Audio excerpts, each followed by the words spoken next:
Hello and welcome to Niscort Media College, special interview on International Women's Day. Joining us is Dr. Satinder Kaur, Director of Gyne-Onco-Surgery from Max Hospital. Welcome, ma'am.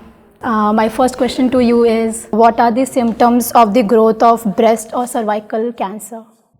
So, when we talk, women's health is very important since we are talking on International Women's Day, and this year the theme is focused on women's health. So, we must know about ourselves. As a woman, if we know what are the symptoms of important diseases, that is the only way we can move forward.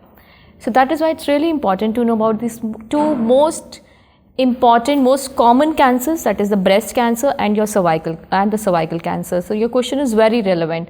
What are the symptoms? That if we know the symptoms, if we are aware of the symptoms, then only we can seek help for them. For the cervical cancer, the most common symptom is bleeding after relationships. Also, if there is any bleeding in between the periods, or if there is excessive discharge per vagina, which is foul smelling, which is irritating, then you must see your doctors, because these are the early symptoms where you can have bleeding in between periods, after relations, or discharge which is unhealthy and which causes discomfort to you. You must see your doctor. These symptoms do not mean you necessarily have a cancer, but yes, they are early signs, so it is better to visit your doctor for them. Similarly, for breast cancer, usually the early signs are a lump which is felt in the breast. It is very important for every woman to examine their breast, do a self-breast examination once every month. So initial few months, you will come to know what your normal breast is. So after that, if there is any abnormality you feel, if you feel any abnormal lump, or if there is any abnormal pain in your breast, usually breast cancers are painless. So it might, just any pain in the breast may not lead to cancer. It's usually the lump, or there is abnormal bloody discharge from your nipple. Simple watery discharge or milky discharge is not a sign of cancer. But if there is any bloody discharge from the breast, then you need to seek help.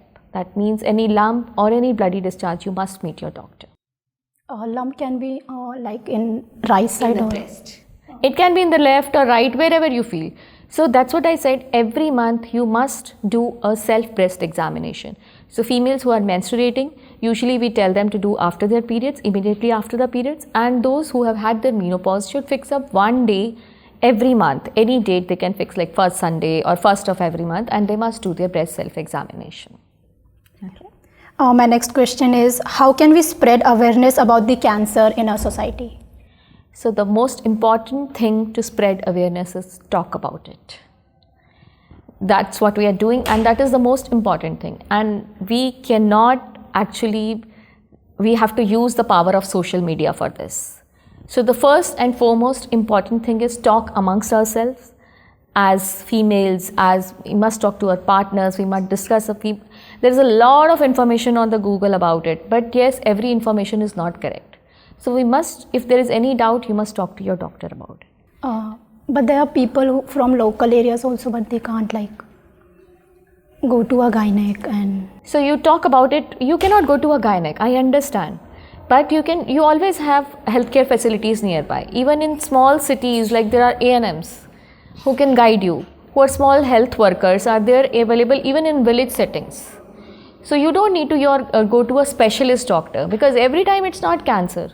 You have to just go to your local physician for whatever, if you feel there is any symptom which is bothering you a lot.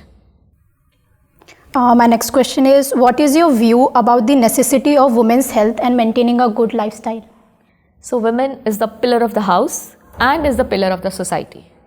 So if you take care of women's health, you can take care of the whole society. Charity begins at home. So the first and important thing is the women in the family. And if you look around us, women in the family is the most neglected person.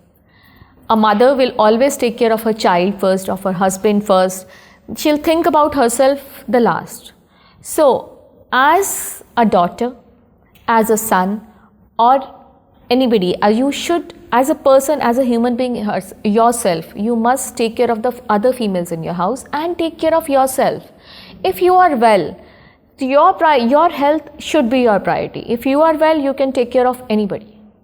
So I think that's the most important thing. If women's health is important, the whole nation can grow. We would like to have a short message from your side to the women. So my message to all the women in the society everywhere is take care of yourself. As I said earlier, women is the pillar of the house. She is the pillar of the nation. So if you take care of your health, you can take care of anybody. If you are not well, you cannot take care of anybody in the house. So everything depends upon you. So even with women, so much women empowerment, it's not that if women are taking care of, working women are not taking care of their house. They have to take care of everything still. So your health should be your priority. If you are healthy, everybody else will be healthy. As we conclude insightful conversation with Dr. Satinder Kaur ma'am, we want to thank her for sharing her thoughts with us on this precious moment of International Women's Day. Thank you, ma'am, for being with us. And from our campus, we want to wish you all Happy Women's Day.